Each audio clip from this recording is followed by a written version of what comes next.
Hello, peace and blessings. It's been a while since I have been on here. I was trying to do a live, but where I'm at, I guess the signal is, I'm in a weird spot in the country, so it is what it is.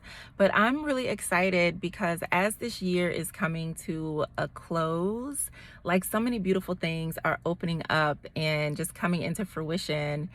um, some of the things that I am working on, one is the Renew You Discover Self-Love course that will be available very, very soon. It's something that I created a long time ago, about 5 years ago.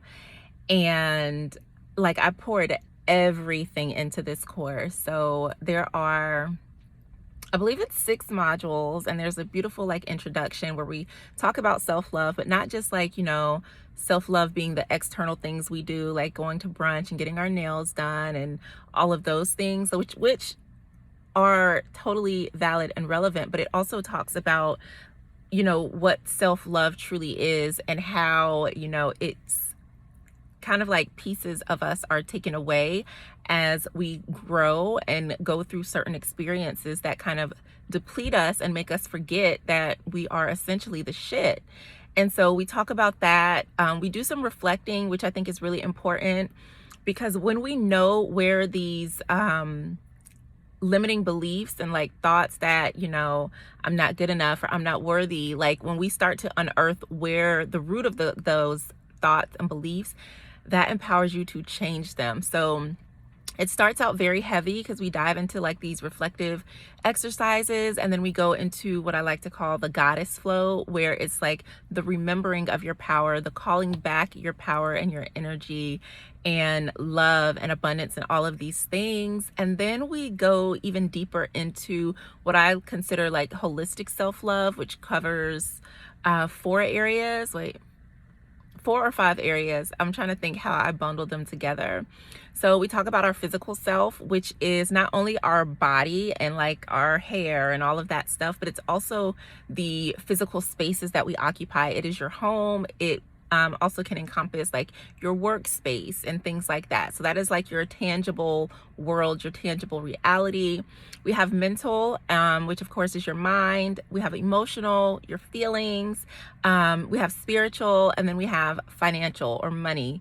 And that's a piece that a lot of people leave out of the self-love conversation, is the abundance piece, the money piece. And that has always, always, always been something that I've talked about in my work, because if you do not have access to money, to resources, that limits what you are able to do in the world. It limits you being able to care for your mind, your body, and your soul. And so many of us have issues when it comes to money, which is not surprising. That directly affects our worth. It has a huge impact on the way that we're able to live our life. So we do dive into finances as well. I am someone who really believes in financial empowerment as a single mom, as someone who has had to do a lot of things by herself. I know the value of money. I know how important it is. I know how it feels to have money. I know how it feels to not have money. And it's a key part of the world that we live in. So whether you like it or not, the money conversation, it's something that needs to be talked about a lot more than it probably is in a lot of spaces. So we're going to touch on that. And then we get to a space that I like to call more like positive forward movement. So it's taking all of these pieces that you're learning and creating a goal, a plan for yourself, and really taking control of your life. So part of, these different limiting beliefs and things that we have leave us running on autopilot. So it's like we're not consciously in control of our lives. We do things on repeat mode, and that can be good. Like if working out is one of your repeat mode things, like that's a great way to care for your mind and your body and your soul. But if your repeat mode is I'm gonna go grab some donuts because I'm sad or in my feelings, that's not necessarily a healthy habit. So getting out of the autopilot, right? We want to turn autopilot off and start making conscious decisions to live our lives, to open our hearts, to claim abundance.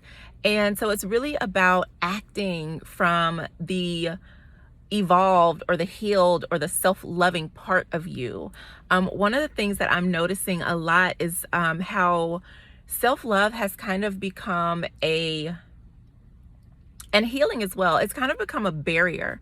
Like, it's become this perpetual thing that, oh, well, I can't do this because I'm healing, or oh, I can't do this because I'm working on self-love. That's never the intention. Like, you can be working on healing some aspect of yourself. You can be working on learning to love yourself and still live your life. And what I see happening is a lot of people are using healing and self-love as a fence to prevent themselves from experiencing love, from living abundantly ever after, because it's like, oh, well, I'm not there yet. I need to heal. And what you really need to do is live. And so that is a huge distinction that I really want to start talking about more, especially as it relates to relationships. And self-love is absolutely important, but you should also be loving yourself enough to allow yourself to live, to allow yourself to experience love, to allow yourself to experience connections, and to allow yourself to take the steps forward that you need to take in life, and no longer use the concept of needing to heal or needing to love yourself as a crutch that prevents you from living and from glowing and from shining and from being your best and brightest self. So click the link in my bio. Everything is there. That's how you can find out how to work with me. The self-love course, I will have information up about that soon. If that's something that you are interested in, please DM me and I can send that to you personally. But yeah, I'm very excited, and you can see that I'm very passionate about self-love. It is something that truly helped me to grow and evolve, and I want that to be a springboard that propels us forward, not quicksand that keeps us stuck because we feel like, oh, well, I have to heal this and I have to heal that, and there's this long perpetual list of things that we need to heal, when what we need to do is evolve and transform. And so even I am changing my language around healing, because like I said, it has become such a thing where people are just feeling like, oh, I have to heal this and I have to heal that, and I can't experience love because I'm not fully healed, and that's just not the case. So we are going to look at healing as an act of transformation, not necessarily like a destination. Healing is absolutely a journey that leads to a specific outcome. And I think that's where we can kind of recalibrate and reevaluate how we are personally, and how we as leaders and healers and teachers are approaching healing. So yeah, that is it. I love you a lot. Have a beautiful and blessed week. Peace.